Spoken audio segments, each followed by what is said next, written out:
E aí, meus queridos? Então, olha só, hoje a gente vai fazer mais uma correção aí. Por favor, vamos lá. Pegando a apostila, lá na página 44, no capítulo 2, certo? Da seção extra, a gente vai fazer a correção dela, então aí. Peguem aí, por favor, e vamos lá acompanhar essa correção, certinho? Vamos começar então com a questão de número 1, que diz o seguinte: a respeito dos tipos de tecidos animais, relacione as colunas. O primeiro fala o seguinte: suas células apresentam vesículas de gordura. Eu vou estar falando aí do tecido adiposo, nossa reserva energética, né? Ajuda a controlar aí a temperatura do corpo, a aquecer, né? Não deixando o nosso corpo resfriar, né? Sendo uma camada de isolamento. Então, a 1 fica correspondente à letra C. A 2, encontrado em maior quantidade do nosso organismo, eu vou ter então o tecido conjuntivo propriamente dito. Então, a 2 se relaciona com a letra B. Suas células são bem próximas uma das outras e têm a função de revestir. Eu estou falando aí de tecido epitelial, tecido de revestimento. Então, fica a letra A, correspondente à terceira. Quarta, responsável pela sustentação do corpo da maioria dos vertebrados. A nossa estrutura é a estrutura óssea, não é isso? Então eu vou ter o tecido ósseo, que dá uma sustentação ao nosso organismo, nosso corpo. Depois, nós vamos para a 5. Substância intracelular é líquida. Então, qual é o tecido que tem sua substância intracelular líquida? Eu estou falando aí do tecido sanguíneo. Então, a 5 vai ficar correspondente à letra F. Depois nós temos a 6. Suas células têm formato alongado e se relacionam com a realização das contrações. Se eu estou falando de contração, estou falando de estrutura muscular, né? Alongar, contrair. Eu estou falando então de tecido muscular correspondente à letra G. E a questão 7 fala o seguinte: relacionado com a transmissão do impulso nervoso. Estou então falando aí, já o nome diz, né? Tecido nervoso, estou falando de neurônio, de sistema nervoso. Constitui o nariz e as orelhas, a questão 8 diz. Então, aí eu vou ter, constitui nariz e orelhas, o tecido cartilaginoso, aquele tecido pouco irrigado, que dá o formato, que também temos aí nas junções, né, de ossos, por exemplo. Então, ficou a seguinte sequência: 1C, 2B, 3A, 4D, 5F, 6G, 7H e 8E. Vamos lá então para a questão de número 2, que fala o seguinte: mamíferos e aves são vertebrados que apresentam tecido adiposo. Sobre esse tecido, responda. Letra A. A que grupo de tecidos ele pertence? O tecido adiposo vai pertencer ao grupo do tecido conjuntivo. Letra B. De que ele é constituído? O tecido adiposo, então, ele vai ser constituído de lipídios, certo? Que são células que vão armazenar gorduras. Então, de que ele é constituído? De lipídios, células que vão armazenar gordura. Letra C da número 2. Qual é a sua importância para os animais que o apresentam? Então, aí a importância do tecido adiposo é que ele vai ser uma reserva energética, né? Ele vai fornecer energia, então reserva energética, e ele ajuda no controle da nossa temperatura corporal, né? Ele vai reter calor, ele é um isolante. Então, ele atua também aí na retenção de calor, não deixando o calor interno do nosso corpo ir para o exterior e então a gente ficar aí com uma temperatura baixa. E a letra D, da número 2, pergunta o seguinte: onde esse tecido se localiza? Ele vai se localizar, coloquem aí, abaixo da derme, na tela subcutânea.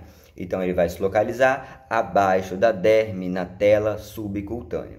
Certinho? Vamos aí para a questão de número 3, que fala o seguinte: Dos 8 aos 12 anos de idade, é comum que as crianças engordem um pouco. Ganho de peso muitas vezes assusta os pais que imaginam que os filhos estejam caminhando para uma condição de obesidade.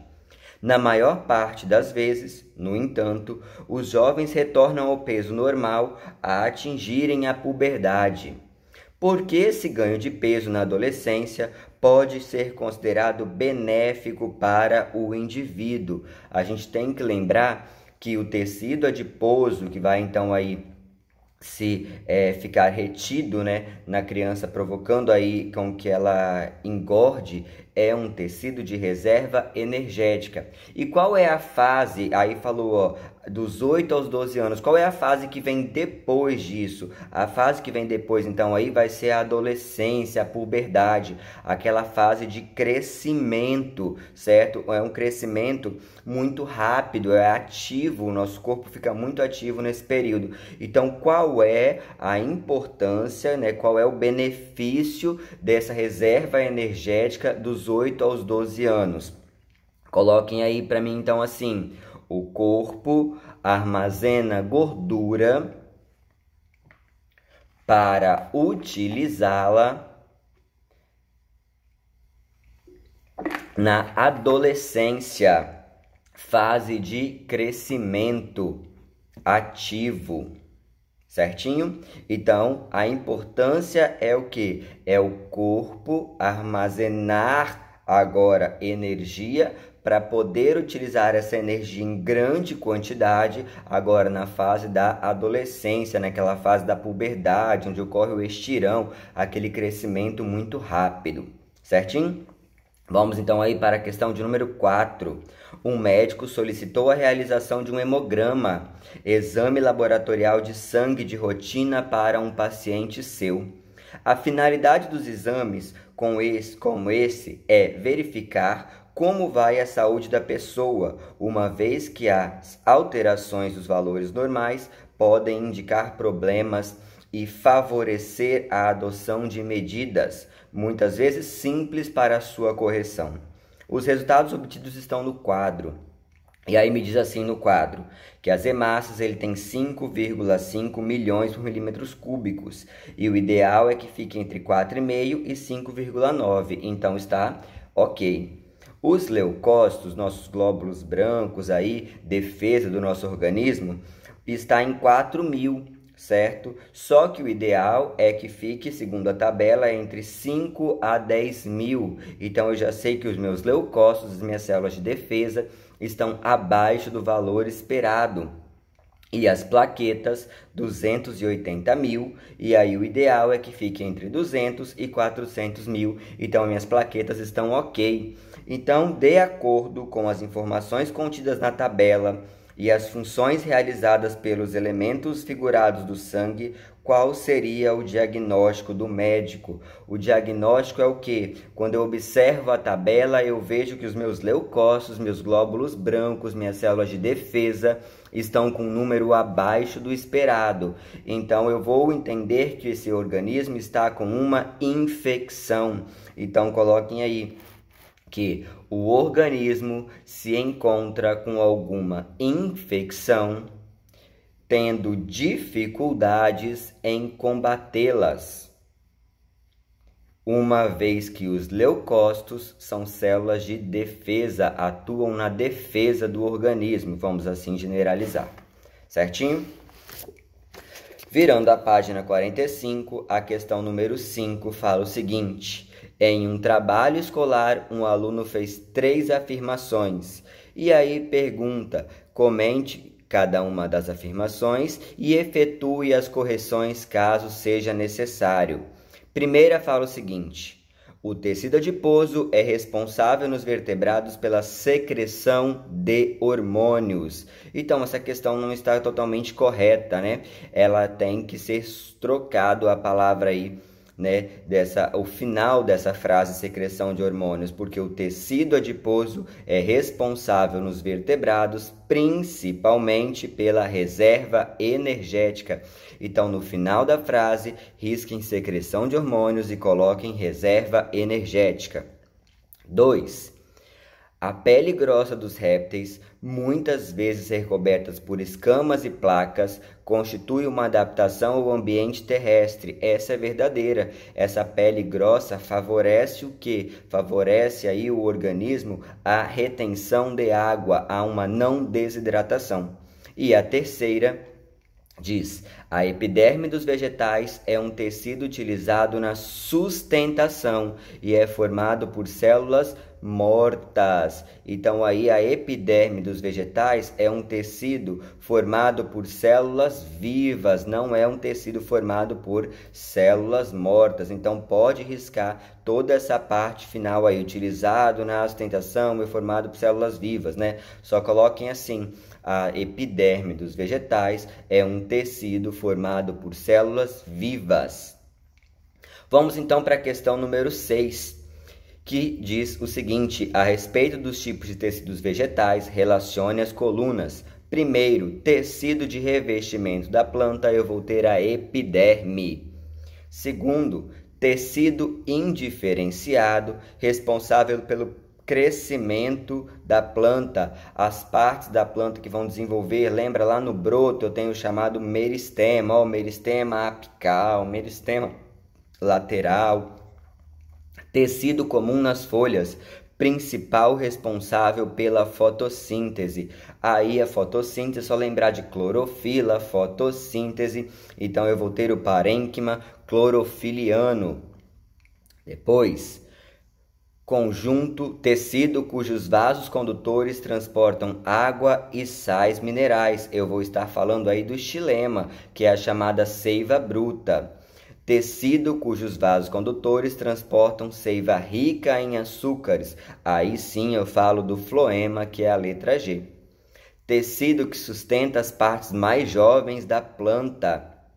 Eu vou estar falando aí de colênquima. E por último, tecido formado por células mortas que sustentam as partes adultas da planta. Então eu vou estar falando de esclerênquima.